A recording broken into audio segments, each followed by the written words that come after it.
Welcome back, Burnout Teachers. Today's lesson will be about Arab American Heritage Month.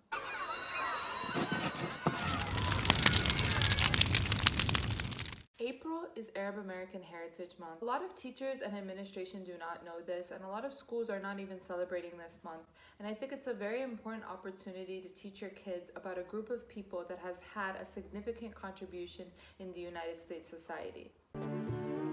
Arab Americans and Americans of Middle Eastern heritage have strong roots within the US, dating as far back as the 1800s. And the month of April is dedicated to the celebration of Arab American history and culture. It is a time to recognize the contributions of Arab Americans and learn more about the Arab population within the United States. And there are a whole number of Arab Americans who have become notable figures in a range of professions, from famous singers such as Paula Abdul of Syrian descent, Shakira of Lebanese descent, and Paul Anka of both Syria and Lebanon, to famous actors Omar Sharif, Salma Hayek, Tony Shalhoub, and Wendy Malick. There's an excellent resource that was created by Jack Shaheen, filmmaker and scholar, and it's called Real Bad Arabs. Basically, he tracks the negative depictions of Arab in Hollywood and shows how that dehumanizes a people and really contributes to the negative stigmatization of a group of people in a society.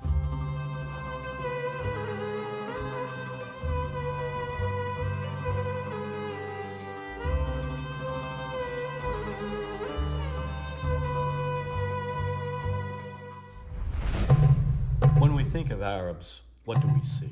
What images come to mind?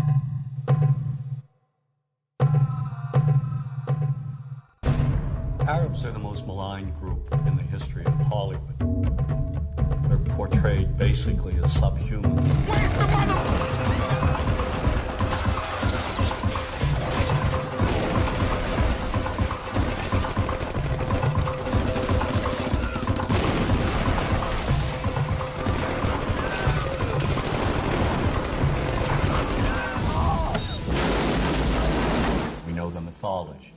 The mythology, namely Hollywood's images of Arabs. Many different movies and books that children are reading that create very stereotypical images of Arabs and dehumanize them. You are late. 1,000 apologies, oh patient one. You have it then. I had to slit a few throats, but I got it. Disney's Aladdin was seen by millions of children worldwide. It was hailed as one of Disney's finest accomplishments. But the film recycled every old degrading stereotype from Hollywood's silent black and white past. There's so many things that are embedded in Aladdin that kids may not even notice. My mother would not let me watch Aladdin when I was young because she said it was very racist, and she didn't want me as like an Arab to internalize that racism or that stereotypical depiction. But what I realized as I got older and that I did watch it is that there's so many subtle things that I feel like kids may not pick up on. In the opening, there's a song like, "You come from a land, from a faraway place," and then I think at the end it says, "It's barbaric, but hey, it's home." I come from a land, from a faraway place, where the caravan camels roam, where they cut off your ear if they don't like your face. It's barbaric, but hey, it's home. And even something that simple that a kid probably won't pick up on will just think, oh, this is just a song for Aladdin. But what kind of idea are we creating about the Arab world? Even though my mom wouldn't let me watch Aladdin, I think what could have been more powerful is if, she did let me watch it and that she sat with me and pointed out the things that were highly problematic about it. Because I feel like that would be more of a lesson, because inevitably students are going to be exposed to things in their larger society, and they have to be equipped to know and be aware of what is problematic, what is unfair, what is unjust.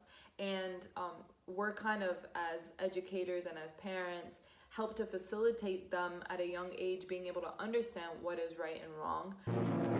The Arab is one-dimensional caricature, cartoon cutouts used by filmmakers as stock villains and as comic relief.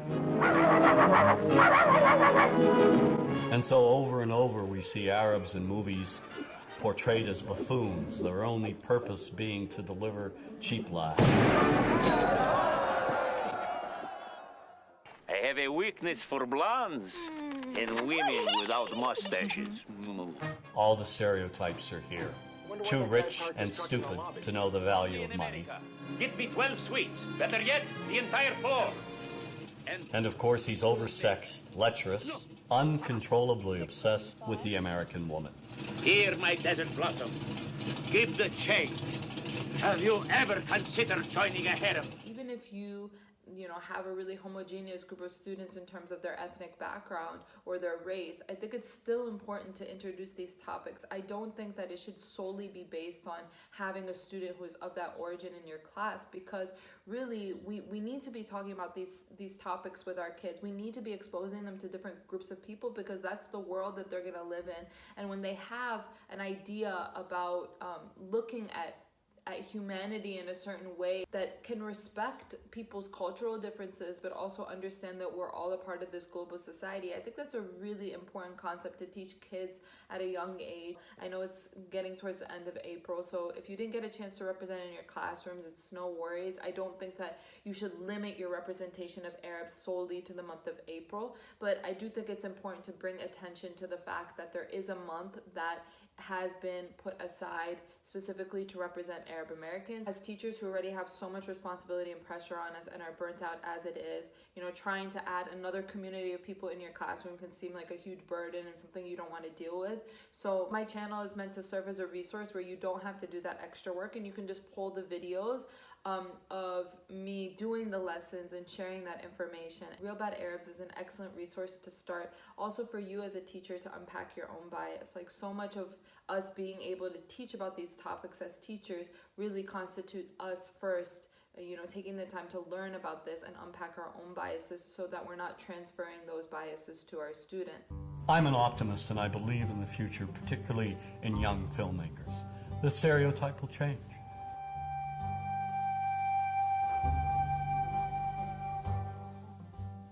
I think whenever we see anyone being vilified on a regular basis, we have to speak out, whether we're image makers or not.